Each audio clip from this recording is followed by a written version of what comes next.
Welcome to the Family Geekery Podcast, a podcast for geeks from a family of geeks. We talk about comics, video games, and anything else geeky. I'm Danny. I'm Amber. And I'm Chris. And today we're doing something we haven't done in a while. We've read a comic. Reading a comic. What comic did we read? Sigh? Sigh. Sigh. Dimensional Rivals. Yeah, it's a recent title from Peach Momoko and Friends. And it's a cute book we read through. We're going to talk about that. But before we do that... Geeky Weeks. Let's talk about our Geeky Weeks. Amber, you want to kick us off with anything geeky you've done this week? Yes. Although, I don't think I really did anything. I have been playing some, How Many Dudes in my free time. Nice. Oh, me too. Shout out to Butterscotch Shenanigans. Yeah, made a game that they even made us last playing it over the past our week of doing an episode on it. That's right. So, if you haven't listened to that episode, go check that episode out. But yeah, I've been just doing that in my free time. Starting up school again soon, so doing a little bit less geeky on my weekies. Wah, wah. Wah, wah. The grind is real. Yep. The end of innocence. The grind being chemistry 101. Ew. It's Amber's first year of college. This is my first year of college. I'm so excited. Just moved her into her dorm. For those not listening, wait, that doesn't make sense. That's a lot of people. That is the entire population of Earth minus 3. Yeah. For those listening who don't know, I am fresh out of high school doing my no, I'm kidding. Going back to school. So, yeah. That's a good movie, Back to School. Yeah, I remember that one. Rodney Dangerfield. I don't know that name. That's the one where his dad goes to school with him, right? Yep. Yeah, that's a fun one. Fun movie. All right, is that it for your Geeky Week? I think so. All right. How about you, Danny? I started the third season of My Life with the Walter Boys. My cringy Netflix show of the season. I've got a suggestion for you when you're Okay. done with your geeky weeks. Okay. Other than that, I got to rip some Pokemon cards over the weekend. You're not supposed to rip them. I ripped them. I ripped some Pitch Black card packs, and I got a Slowbro full art. Mm. I also be playing some dudes, Nice. Nice. and that's about it. All right, my suggestion for you, Danny. When you finish this season of Walter Boys, you should watch Never Have I Ever. It's done. It's over. It's like 3 or 4 seasons, I think. But it's I think my favorite out of those like silly YA shows. Nice. Yeah. And I think they did a Netflix special with the girl from the Walter Boys, the girl from Never Have I Ever, and the girl from Exo Kitty. Probably. So that's what I be seeing on my TikToks. Cool. Nice. Anything else? Nope. All right. Well, I started watching I thought it was a newer Netflix show, but I guess it's been out for a little bit, called Bodkin. And it's a Irish mystery crime. Takes place in Ireland. And it's about a podcast, which is pretty cool. Whoa. Yeah, this American guy goes there to get a story about something and for his podcast, and they uncover a bigger story, which is what always happens. We should do that. That's what we need to get into. Investigative podcasting. Yeah. We need to go find a haunted house and do what all white people do and just, like, live there. Okay, I'm not sure what that means, but It's like the funny thing is like, oh, of course, white people be moving into the haunted house and doing all the crazy stuff. gotcha. Yeah, we watched a couple episodes of that so far. It's pretty good. Haven't really got to the big story yet, but it's starting to unravel a little bit at a time. And other than that, I ripped into some Pokemon. Whoa. What? Ripped into some Pokemon donuts from Krispy Kreme. They had a special Pokemon donut limited time collection, except when we got there, they were out of the two most popular ones, which was the Pikachu, which was a stuffed one with lemon stuff, which is kind of weird when you think about it. You're biting into Pikachu and it's like oozing out, like you're drinking its Yellow. blood or something. Yeah. And the other one, what was the other one? Charmander or Charizard, which is the more It looked popular. like the other ones were starters, so probably Charmander. Charmander, okay. And so Charmander was not there either. So got a Jigglypuff, a Pokeball, and Squirtle. Bulbasaur? And a Bulbasaur, yep. But those are just regular ring donuts with some icing on it. And then they put like a, what do you call that? Like a parcel? Yeah, like a little candy. Yeah, like a candy. Fondant. A fondant, yeah, something like that. So nothing much to write home to. But Bonbon. But never a bad idea to get some Krispy Kremes. And then I've been playing a new idle game. Imagine that, called Power Inc. And it's I read in the you always read the reviews, of course, in the App Store to see if it's bad or not. Right, always.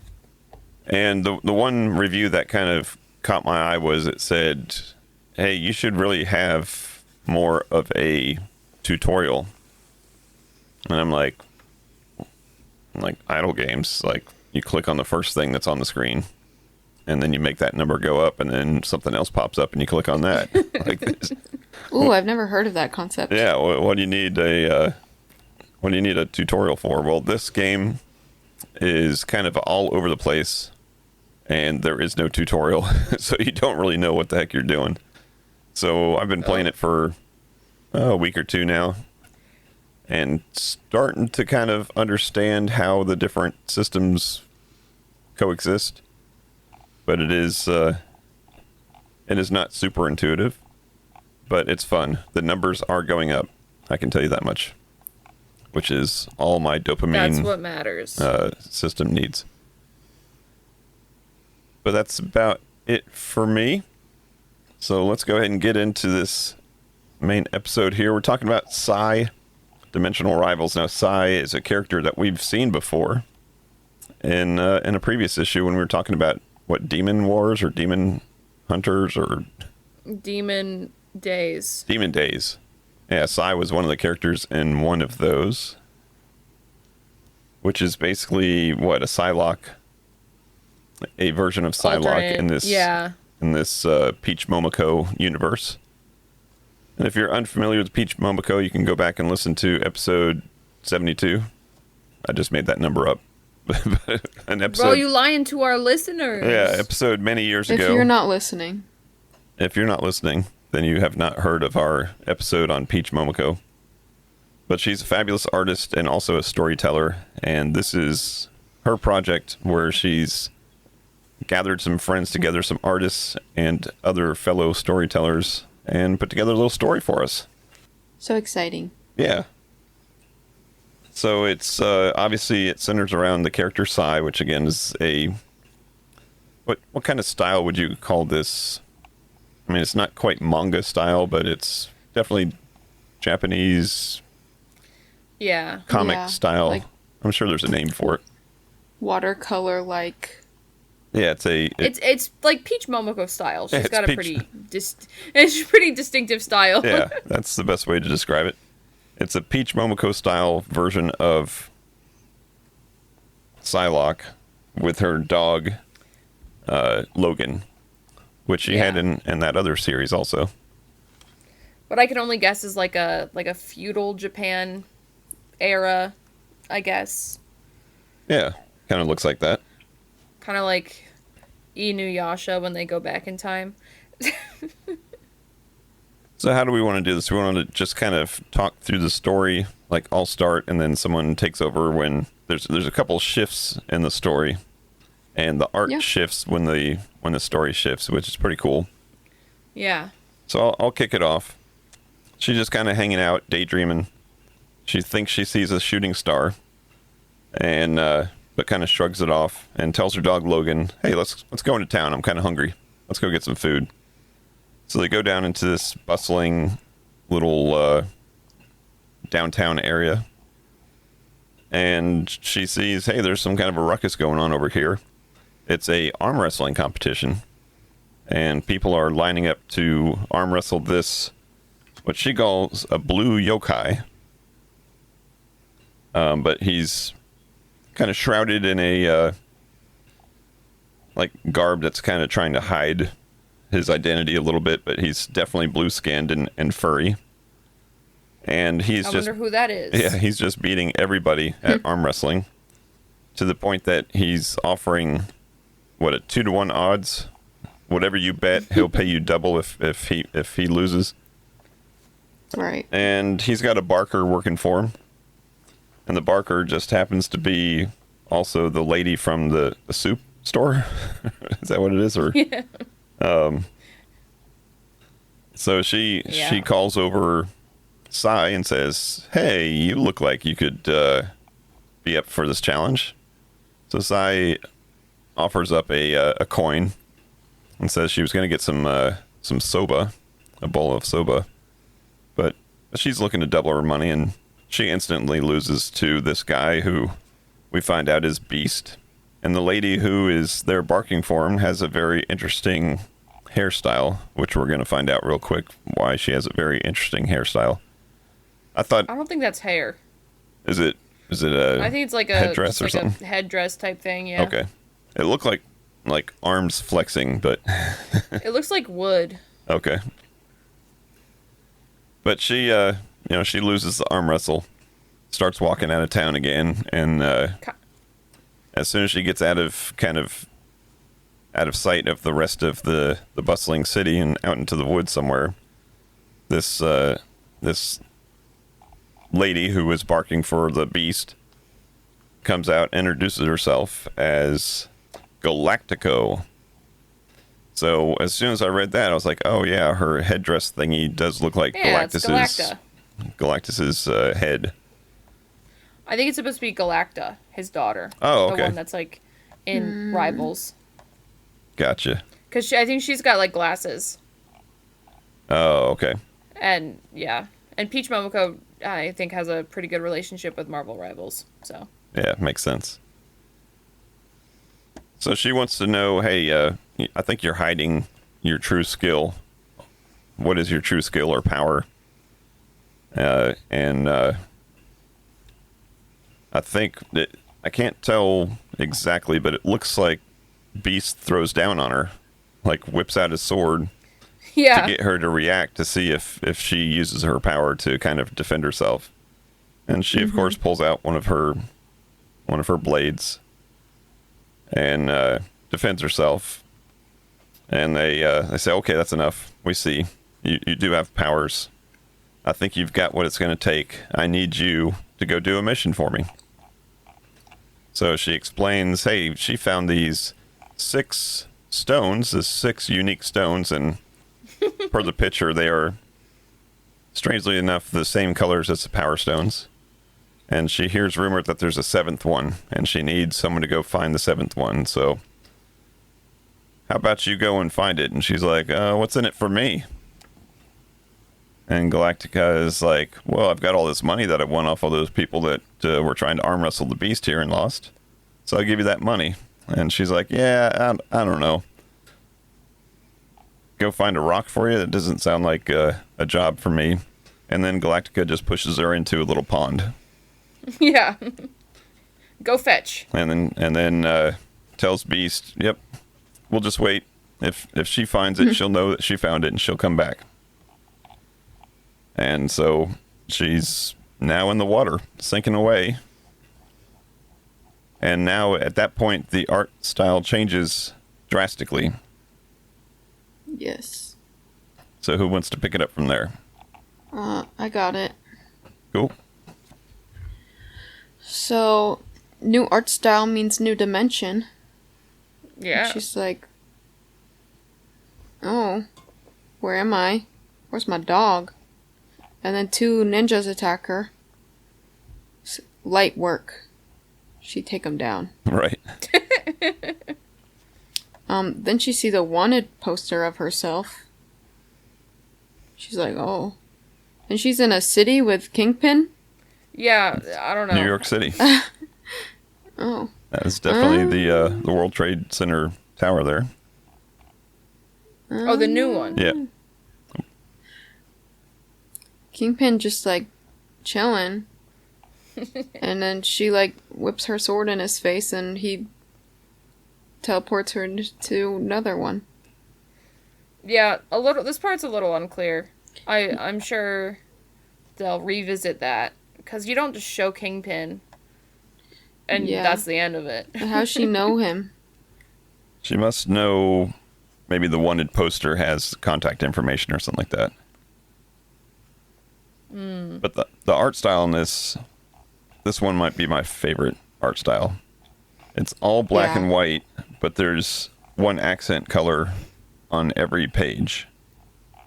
So when she's getting out of the water, yeah. there's an accent color of blue. When she's fighting the ninjas, there's an accent color of purple, which is kind of her color. And then, if you notice, when she's leaving Kingpin's tower, she goes through a red bordered window. Yeah. And then where does she end up on the next page? She ends up presumably back in some Japan esque dimension underneath, like, you know, a red arch. So kind of cool symbolism there, I guess.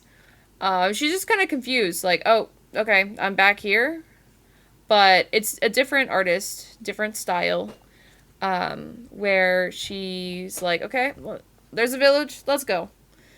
So she goes to the village. She's just kind of like, what's going on? Like, there's, you know, no fish here? And guy's like, no, there's no fish. The kami of the bay has deserted us. Kami being like a little spirit that rules the water. And so she's like, okay, well, can I stay?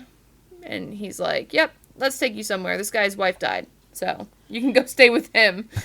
Turns out this guy's a drunk, and he's like, doesn't want any fish stew. All he does is want to drink. So Sai notices that this little bottle is, you know, shaking, kind of moving on its own. And she kind of like releases whatever's moving in there, and it turns out to be the kami of the sea, who the old man is like, hey, don't let her out, you know, she killed my wife. And the kami's like, I didn't kill your wife, you killed your wife. You got drunk and you beat her to death. So I'm mad at you. I'm gonna drown you. So she just drowns him right there in his house. And Sai's like, huh? Well, okay, here's a pebble. And she pours the kami back into the water, throws away the pebble. Who cares? And then she's back, you know, kind of walks through another one of those archways back into, it seems like the original universe, but like a little simplified. Like, I think kind of what the original Demon Days looked like, or some of Peach Momoko's other works. Like, she's got some like two distinct styles of her like more realistic art and her kind of like chibi art. So she goes back to chibi world. I like it. It's cute. Yeah. And so Galactico is like, "Did you find anything?" "No." "All right, we'll go through that water. You'll find it later. Bye." Go look for it again. Yeah. I found some Pushes pebble. her back into another puddle. Her staring at the gray stone like, is this it? And from there we get To the be to be continued. continued. Yep. Poor Logan, just like, where'd she go? So I believe this is the first of 5-issue series. And Amber, you said you've already read this because you Yeah. purchased it from the store, I guess. Yeah. Everything Peach Momoko I purchase. Have you Well, not read everything. through? She does a lot of variant covers. Have you read through all 5 issues? No, I've only read this one. Okay. But I might, who knows how many of them I've bought. I'm behind on my comics. I go buy them so that they don't close my box. And then I'm like, I just put them somewhere. But I guess they, at the end there, they show the cover of the next one. And I know who that character is because I played Marvel Rivals. It looks like Loki is going to be in the second issue. Yeah, Loki. And do you recognize any of the other people? I wonder if the red one's going to be, what is it? The Shield? Shield, what's her name? She was the main character in Peach Momoko's Ultimate X-Men. But I forget her, like, Armor. Armor is her name. But I don't know if that's who that red guy is. Could be Red Because Skull. I just know, But maybe. There's a lot of eyeballs going around. yeah. And maybe that Gore the God Butcher? Could be. I don't know. It's a fun game to play. It's like, who is this character? Because she does a very good job of taking these existing characters and putting them in her universe. And giving them a nifty name. Yeah. Yeah. Similar enough. Well, what'd you guys think? I liked it. I thought it was cool. As soon as I saw the art style change, I was like, ooh, I like this. Yeah. And then I got to like the last page where they explained it, and I was like, yeah, I would have guessed that it was like 3 different artists. You would have. Yeah, Yeah. when I was reading, I guessed. I was like, ooh, this is a fun way to do it. Just pass on the torch. And she got the idea kind of from Marvel Rivals, it seems. Yeah, she was pitching the idea to use Psy in the game, I guess. Yeah. Well, the Psylocke's design, her base design is Peach Momoko's character. Oh, So okay. the base skin for Psylocke in the game is based on Psy, and then her like kind of original, I guess like one piece swimsuit kind of outfit is like a skin in the game. The more like I guess recognizable Psylocke skin. Yeah, it's kind of neat to where Peach had recognized that if she drew the entire comic, you wouldn't have that same sense of changing dimensions. Yeah. So she had different artists for each different dimension, and I thought that worked out great. And if I'm not wrong, I think she invites different artists each issue to join her. That's cool. Spread the fun. Yeah. Yeah, at the end she talks about having a different team the entire series. So, some cool people. Nice. And I like this because it was a very easy read. Yes. Agreed. Like Pretty to look at, less words. less Yes. words. I love me some Stan Lee, but I don't. You guys should read Ultimate X-Men. it's just this the whole time, pretty much. With dead bodies in suitcases. All right. Well, anything else to say about this comic before we call it an episode? I will say, I kind of miss what she did in Ultimate X-Men, but like because at the end of each issue of Ultimate X-Men, she would kind of take like a piece of like Japanese culture and kind of like draw it, like sketch it and like notebook it a little bit. Like if there was like a particular holiday that happened during that, she would like maybe draw a couple foods that they might eat at that like festival. Oh, so make it educational.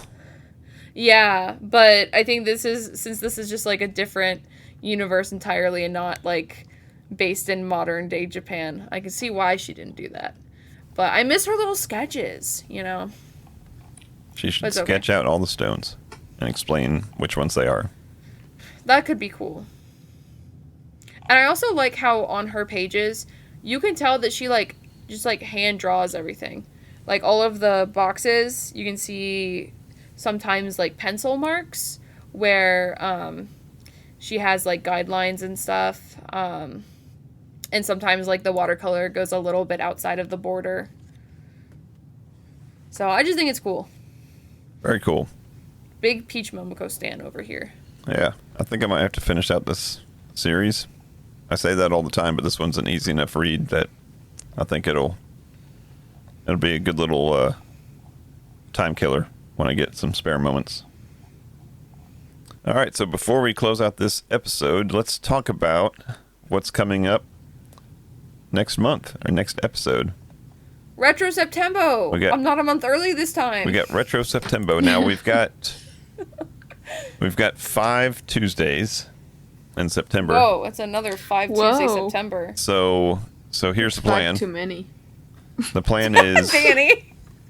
The plan is the first episode, we're gonna do a kind of set the scene to what the console is that we're gonna be talking about. Give a little bit of history about it, and not just the history of the console, but my history with that console, because that's what Retro September is all about. Aw, so cute. And this year, we're continuing on through my saga. The first Retro September was all about the Nintendo Entertainment System, the NES. We followed that up with a year of Genesis, Sega Genesis. So, Phil Collins? Yep. So the next system I had after the Genesis was the Sony PlayStation. The first one? Yep. The first one. Yo! So we're going to be playing some PSX games. X? PSX is what they called it, the PlayStation. Really? That was the shortened term for it. Yep. Until they made a second one? Until they made a second one. Actually, at the very end of the PlayStation, you know how they always make the PlayStation and then they make it skinny? You know, they make a smaller version of it. Like the PS4 had a PS4 thin or skinny. The PS3 had a fat version and a skinny version. The very first PlayStation is very iconic looking, but they made a smaller one that they called the PS1. And it was O-N-E, P-S-O-N-E. Which was a little tiny baby version of it. But yeah, they basically just called it the PSX for PlayStation. And that's what we're going to be checking out. Playing 4 different games for the 4 weeks that we'll be covering games in Retro September this year. What is this? Is the PS1 like a flip screen? They had a attachable screen that you could add onto it, yes. Whoa, that's cool. That's really cool. But you still had to plug it into the wall. This was, that's stupid. This was before modern battery technology, yeah. Never mind, less cool. Before batteries existed. Wait, they're plugging a phone into it too. You'd be lugging around a car battery with that thing if you wanted to power it for very long. That's crazy. Yep. So yeah, we're going to have a great Retro September. I'm very excited about it, as I am every Retro September. And I think you'll enjoy the games. I will announce the games next week. So, whoop, whoop. So stay tuned. There's going to be some bangers. Whoop, whoop. But that's going to wrap it up Spider-Man for this. didn't come out until the PS2. What did? Spider-Man? Spider-Man. Oh, there was versions of Spider-Man. On the but not the movie Spider-Man. Not the good one. But that's going to wrap it up for this episode. We thank you as always for listening. Let us know if you've read the recent Peach Momoko stories. Let us know what you thought about them. Psy, Dimensional Rivals. Dimensional Rivals. And the Dimensional Rivals is in the Marvel Rivals font, isn't it? Yes. The wording. Thought Yes, I think the whole thing, I think, is Marvel Rivals font. Yep. That was pretty cool. But yeah, that's going to wrap it up. We want to thank you as always for listening. And until next time, peace out. Peace Peace out. out. And geek geek out. out. Thank you for listening to the Family Geekery podcast. For more information, visit www.familygeekery.com. Don't forget to subscribe at your favorite podcast provider. And until next time, peace out and geek out.